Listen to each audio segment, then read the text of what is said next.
გამარჯობა, მე რატი ვარ მუჯირი ჟურნალისტი. დღეს 10 მაისია და თქვენ უყურებთ პოლონეთის საზოგადოებრივი მაუწყებლის ქართულენოვან პროექტს VT საქართველოს News.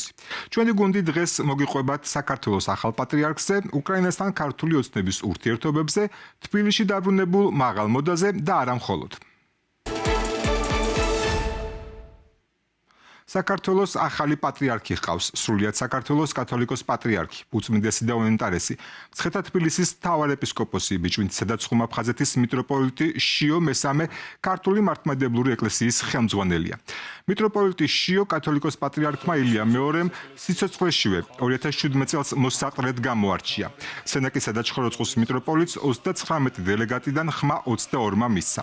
პატრიარქად არჩევის შემდეგ მან პირველ განცხადებაში მრევლს ლოცვის გაძლიერებისკენ მოუწოდა და ინტრონიზაციის თარიღი დაასახელა.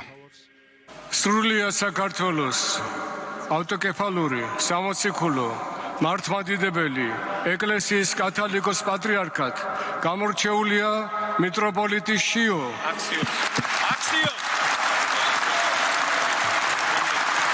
ყოვლად სამღვდელო და მაღალ ყოვლად სამღვდელო მეუფენო, ძვირფასო დელეგატებო, მიუმართავთ ახლად გამორჩეულ კანდიდატს. თანახმად ბრძანდებით დაიდგათ სრულიად საქართველოს კათოლიკოს პატრიარქის, მცხეთა თბილისის მთავარეპისკოპოსის, ბიჭვინთისა და ცხუმაფხაზეთის მიტროპოლიტის საპატიო უღელი ღვთისადიდებლად ეკლესიისა და ქართველი ერის საკეთილდღეოდ. ჩემს გამორჩევას სრულიად საქართველოს კათოლიკოს პატრიარქად ვღებულობ მორჩილებით, ღვთის მადლით და სასოებით. წმინდა სამების საკათედრო ტაძრის ეზოდან ჩვენი ჟურნალისტი სალომე ბოკუჩავა შემოგვიერთდება. გამარჯობა სალომე, მოგვიყევი მეტი.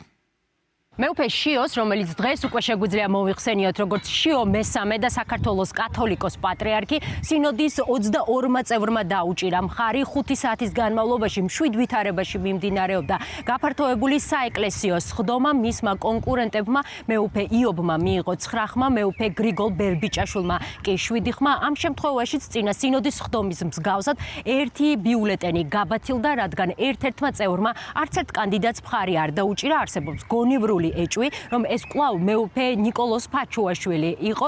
რაც შეეხება ინტრონიზაციის პროცესის გაიმართება ხვალ, ახალ კათოლიკოს პატრიარქს გვირგვინს სავარაუდოდ დაადგამს წმინდა სინოდის უხუცესი წევრი, ასევე ეკლესიის ყველა წესის დაცვით მოხდება მისი კურთხევა და 59 წლის შემდეგ ქართველი მართლმადიდებელი მრევლი ამ ყველაფერს პირდაპირ ეთერში იხილავს. ახალი პატრიარქი სამების საკათედრო ტაძარში აირჩიეს. პროცესს 1200-მდე დელეგატი დაესწრო, მათგან 39-ს ხმის მიცემის უფლება ჰქონდა. მიტროპოლიტმა შიო როგორც გაიგეთ 22 ხმა დააგროვა, მიტროპოლიტმა იობმა 9, ხოლო მიტროპოლიტმა გრიგოლმა 7. საარჩევნო პროცესი პირველ საათზე დაიწყო და ის საქართველოს საზოგადოებრივი მაუწყებლის პირდაპირ ეთერში ნაწილობრივ გადაიცემოდა. კანდიდატებმა შეკრებილებს 5 წუთიანი სიტყვით მიმართეს, თუმცა ეს პირდაპირ ეთერში საზოგადოება ვერ მოისმინა. საკუთარი პოზიცია დააფიქსირა დელეგატების ნაწილმა. შემდეგ კი ფარული კენჭისყრა დაიწყო. შეგახსენებთ, 28 აპრილს სინოდმა 3 საპატრიარქო კანდიდატი გამოარჩია. საპატრიარქო ტახტის მოსაყრე მიტროპოლიტი შიო მუჯირი, ერისკაცობაში ელიზბარ თეიმურაზისძე მუჯირი. ის 1969 წლის 1 თებერვალს თბილისში დაიბადა. ბერად 1993 წელს აღიკვეცა, დიაყვნად 95 წელს, მღვდლად 96, ხოლო ეპისკოპოსად 2003 წელს აკურთხეს. მთავარეპისკოპოსობა 2009, მიტროპოლიტობა კი 2010 წელს ებოძა. ფოთისა და ხოფის მიტროპოლიტი გრიგოლ ბერბიჭაშვილი, ერისკაცობაში გურამ გრიგოლისძე ბერბიჭაშვილი. ის 1956 წელს 18 ივლისს თბილისში დაიბადა, ბერად აღიკვეცა 1996 წელს, დიაყვნად 99 წელს, მღვდლად 90, ხოლო ეპისკოპოსად 96 წელს აკურთხეს. მთავარეპისკოპოსობა 2003, მიტროპოლიტობა კი 2007 წელს ებოძა. მროვალ ურბნელი მიტროპოლიტი იობ აქიაშვილი, ერისკაცობაში ელგუჯა ზურაბისძე აქიაშვილი. ის 1960 წლის 25 მაისს სნოში დაიბადა, ბერად აღიკვეცა 1988 წელს, დიაყვნად ამავე წელს, მღვდლად 88, ხოლო ეპისკოპოსად 92 წელს აკურთხეს. მთავარეპისკოპოსობა 96, მიტროპოლიტობა კი 2000 წელს ებოძა. ახალ პატრიარქზე, საპატრიარქოს არჩევნებზე მართლმადიდებლური ეკლესიის მომავალზე სასაუბროდ ვარშავის სტუდიაში გვერდება ლუვენის უნივერსიტეტის მკვლევარი თეოლოგი ალექსანდრე გაბუნია. ალექსანდრე, გამარჯობა, მადლობა ვოტა საქართველოს ნიუსის მაყურებლისთვის, რომ გამონახეთ. შიომუჯრის პატრიარქობა უდიდესი ავტორიტეტის ილია მეორის შემდეგ უწევს. რა შეიძლება იყოს მისი მთავარი გამოწვევა და ამოცანა ამ შემთხვევაში? თავარი გამოწვევა ალბათ გამომდინარე ქვეყანაში არსებული პოლიტიკური სიტუაციიდან არის რაღაცნაირად ეს პოლარიზებული საზოგადოების რაღაცნაირად ერთმანეთთან თანხვედრაში მოყვანა, ხო? რომ ისმოდეს საზოგადოებაში ეკლესიის ხმა, მაგრამ ეს ეკლესიის ხმა არ იყოს გაყოფისკენ მოწოდება, არამედ იყოს ერთიანობისკენ მოწოდება. ეს იქნება ალბათ თავარი გამოწვევა პატრიარქი შიოსი, თუმცა პატრიარქმა შიომ მისი 9 წლიანი მოღვაწეობის მანძილზე, როდესაც ის იყო პატრიარქის მოსაყდრე, არაფრით არ დაგვამახსოვრა თავი. ყოველ შემთხვევაში ამ მიმართულებით მას არასდროს არ უმუშავია და ამ მიმართულებაში მას არ დაუმახსოვრებია ჩვენთვის თავი. ისაც ჩვენ გვახსოვს ბოლო 10-9 წლის განმავლობაში მისი სახელი და მასთან ასოცირებული სასულიერო პირების თუ თეოლოგების სახელი ასოცირდებოდა ხოლმე ყოველთვის იმ ადამიანებთან, ექსტრემისტ ჯგუფებთან, რომლებიც არბევდნენ ადამიანებს ღმერთის სახელით. როგორ ხედავ ახალი პატრიარქის მოღვაწეობას, როგორი შეიძლება იყოს მისი ურთიერთობა მრევლთან? შენ ახსენია ეს ძალადობრივი ჯგუფები, თუმცა მართლმადიდებლურ ეკლესიას ყავს ძალიან დიდი მრევლი. როგორ ფიქრობ, შეძლებს პატრიარქი შიო გააგრძელოს თუნდაც ილია მეორის მემკვიდრეობა ამ მიმართულებით თუ შეიძლება ველოდოთ რამე ცვლილებას? ციტარი ილია მეორე განსხვავებით მიტროპოლიტი შიოსგან უკვე პატრიარქი შიოსგან გამოირჩეოდა განსაკუთრებულად დიპლომატიური უნარებით, მას შეეძლო თუნდაც რაღაც ექსტრემალურ სიტუაციაში, ექსტრემალური პოლარიზაციის პროცესში რაღაცნაირად მოეძებნა გამოსავალი, მოეძებნა ფორმა და ენა, რომ ესაუბრა მრევლთან, ხო? დაპირისპირებულ ადამიანებს შორის შემდგარიყო და რაღაცა გადაწყვეტილებისკენ წაიყვანა. თუმცა ხო, კიდევ ერთხელ ვიმეორებ, ჩვენ არასდროს მოგვისმენი, არასდროს გვინახავს შიორიგორი ქცევა ამა თუ იმ სიტუაციაში. გარდა იმისა, რომ ჩვენ ხედავდით რადიკალურ ჯგუფებთან ასოცირებულ მიტროპოლიტ შიოს. თუმცა ამ პროცესში როგორ შეიძლება რომ ის იქცეს რაღაცა მედიატორად, ჩვენს არასდროს არ გვინახავს. ვისურვებდი რომ მომავალში ვნახოთ. რაც შეეხება კიდევ ერთ საკითხს, როგორ ფიქრობ, რა გამოწვევების წინაშე შეიძლება აღმოჩნდეს, თუნდაც შიდა კუთხით, ან თუნდაც საგარეო კუთხით, ჩვენ ვიცით, რომ ჯერ კიდევ არ არის ნაღიარები უკრაინის დემოსი, აი აქ რა შეიძლება ველოდოთ და ზოგადად არის თუ არა რაიმე ტიპის გამოწვევები, რომელიც არა მხოლოდ საგარეო ასპარეზზე, არამედ შიგნით ქართული ეკლესიის შიგნითაც შეიძლება გამოჩნდეს. პირველ რიგში ალბათ კი შიდა პოლიტიკაც ალბათ მისთვის იქნება განსაკუთრებულად დიდი გამოწვევა, იმიტომ რომ საქართველოს ეკლესიაში არსებობს განსხვავებული აზრი. არსებობენ ადამიანები, რომლებიც არ ეთანხმებიან საპატრიარქოს პოზიციას, ან არსებობენ ასევე ჯგუფები, რომლებიც ერთგვარად ცდილობენ, რომ კარგი ურთიერთობა გქონდეთ საპატრიარქოსთან, თუმცა აქვთ ასევე განსხვავებული პოზიციები და აქ ლავირება მოუწევს ახალ პატრიარქს და ამ საკითხებზე მუშაობა, რაც შეეხება საგარეო ფაქტორს, რომლებიც განსაკუთრებულად დიდი მნიშვნელობის არის ალბათ უკრაინის ავტოკეფალიის საკითხის აღიარება. ნუ ჯერ აქამდე საქართველოს ეკლესიას ესე ოფიციალური პოზიცია არ გამოუხატავს ამაზე და აქამდე ამ დღემდე ჩვენ არ გვიღიარებია უკრაინის ეკლესიის ავტოკეფალია. მეორე საკითხი არის ასევე საკმაოდ დიდი დებატები და საკმაოდ ისეთი მნიშვნელოვანი დოკუმენტები, რომლებიც შემუშავდა უკრაინაში უკრაინის ომის შემდეგ რაღაცა სხვადასხვა ეკლესიებში და განსაკუთრებით მართლმადიდებელ თეოლოგებს შორის. ეს არის თუნდაც დეკლარაცია ველოსის აკადემიის, რომელიც გმობს რუსკი მირის პოლიტიკურ რელიგიურ დოქტრინას, რაღაცა ნაზავს პოლიტიკის და რელიგიის და გმობს პირდაპირ მნიშვნელობით, ანუ ამაში გულისხმობ, რომ უწოდებს პირდაპირ ანტიქრისტიანულ დოქტრინას. ამაზე მოუწევს ასევე საქართველოს ახალ პატრიარქს პოზიციის გამოხატვა. არსებობს ბევრი ისეთი გამოწვევები საქართველოს ეკლესიის წინაშე, რომელზეც მას მოუწევს მკვეთრი პოზიციის დაფიქსირება და არ გამოვა აქ რაღაცა დიპლომატიური ენით საუბარი, იმიტომ რომ რაღაცაზე უნდა მივიღოთ კაცრი და მკვეთრი გადაწყვეტილება. მკვეთრ გადაწყვეტილებებამდე მინდა კითხო, არა მხოლოდ რელიგიური მიმომხილველებისგან, ეკლესიის წარმომადგენლებისგანაც მოვისმინეთ უკვე არაერთხელ, უკვე პატრიარქ შიოს და რუსულ აფილაციებზე. როგორ ფიქრობ, რა აძლევს ამ ადამიანებს ამის თქმის საშუალებას? ძალიან მარტივი დაკვირვება, თუნდაც დღეს მაგალითად სამების საკათედრო ტაძარში დუბინის გარდა თითქმის ყველა იყო. იცით რა არის დაკვირვება იმისი, რომ ჩვენ ვხედავთ დღეს საქართველოს ეკლესია სად დგას, რა პოზიციაზე დგას. პირველ რიგში ის რომ არ უღიარებია უკრაინის ავტოკეფალია. პირველ რიგში მას არ გამოუხატავს არანაირი პოზიცია უკრაინის ომთან მიმართებაში, მკვეთრ პოზიციას გულისხმობ. ასევე მისი ურთიერთობა რუსეთთან აფილირებულ ბიზნესმენებთან იქნება თუ სასულიერო პირებთან.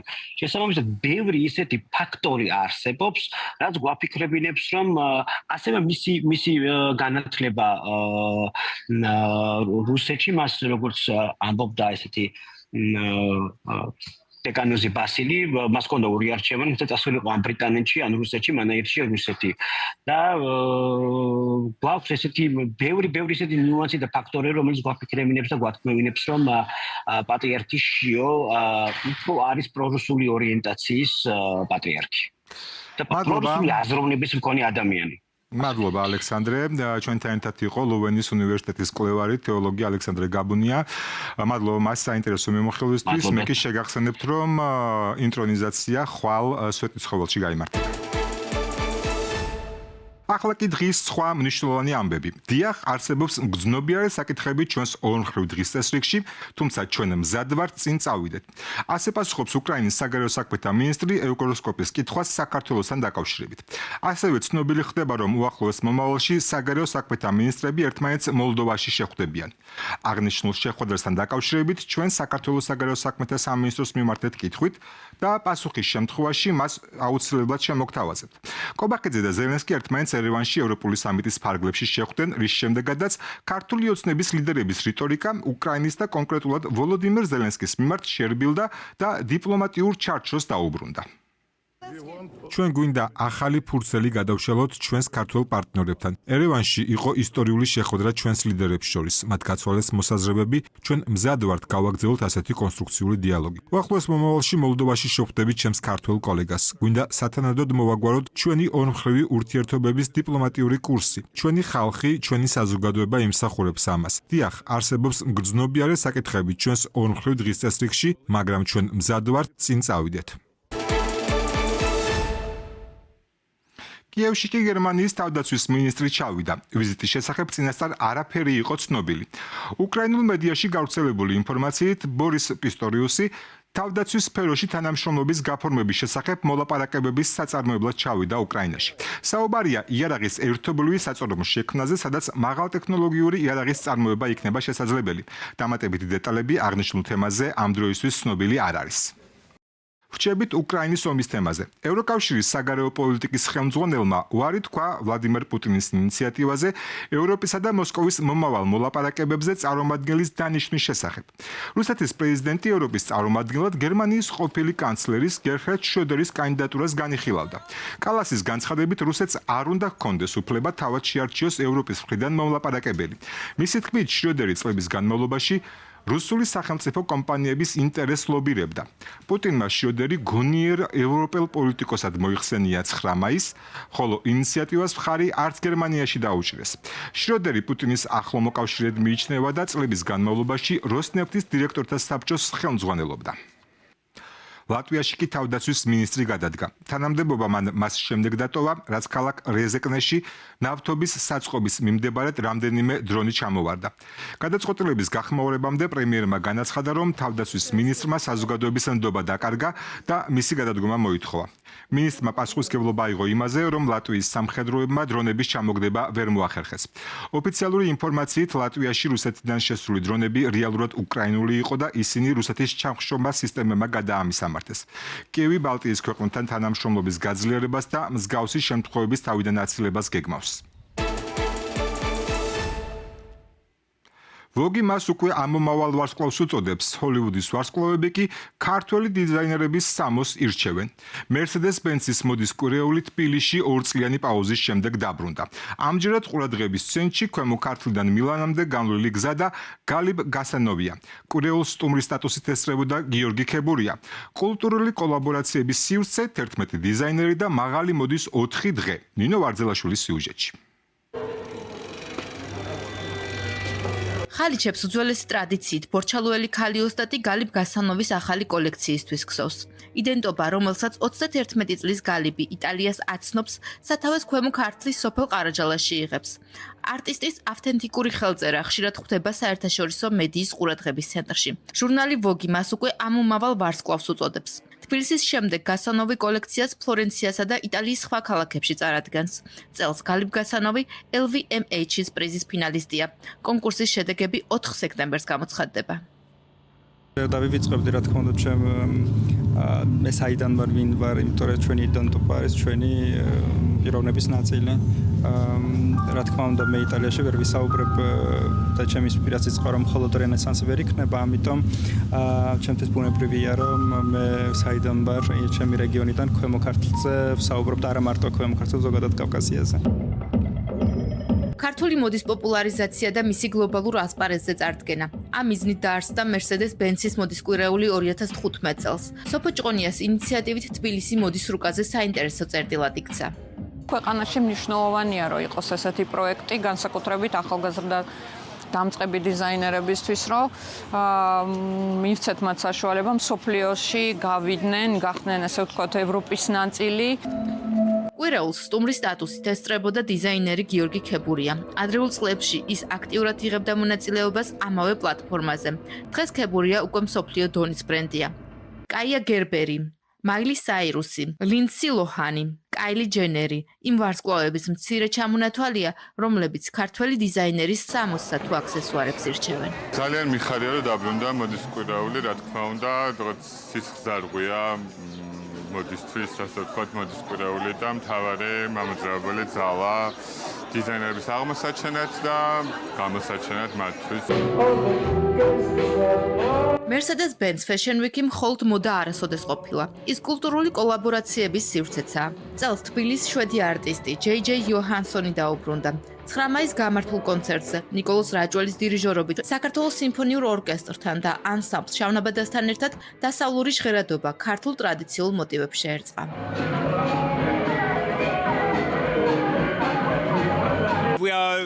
ორივე ძალიან ხიბლავს სილამაზე და ამის შექმნას ვცდილობდით. მუსიკა იმდენად უნივერსალურია, რომ შეგვიძლია ერთმანეთს დაუკავშირდეთ, მოусმინოთ და გავიგოთ ერთმანეთის, მაშინაც კი როცა ენა არ გვესმის. არა მხოლოდ ჩვენი კოლაბორაცია, არამედ ზოგადად რაღაც ქართულიც მოისმინეს, თან ძალიან ღრმა და სერიოზული ქართული მუსიკა და ამასთან ერთად აი ეს ორიგინალურად შესრულებული და შეთავაზებული JJ იოჰანსონის შემოქმედება. ამიტომ მე ვარ ძალიან კმაყოფილი და თან ბედნიერი. Mercedes-Benz Fashion Week-ი 2 წლიანი პაუზის შემდეგ დაბრუნდა. 4 დღის განმავლობაში ფაქტორი თბილისი მოდის ეპიცენტრად იქცა და კვირეულმა წელსაც არაერთი ახალი სახე აღმოაჩინა. დღეისთვის სულ ეს იყო. მადლობა რომ ირჩევთ VT საქართველოს News. ჩვენ ვაგრძელებთ მუშაობას, რომ თქვენამდე მოვიტანოთ თავისუფალი სიტყვა, თავისუფალი ევროპიდან, თავისუფალი საქართველოსთვის. დროებით.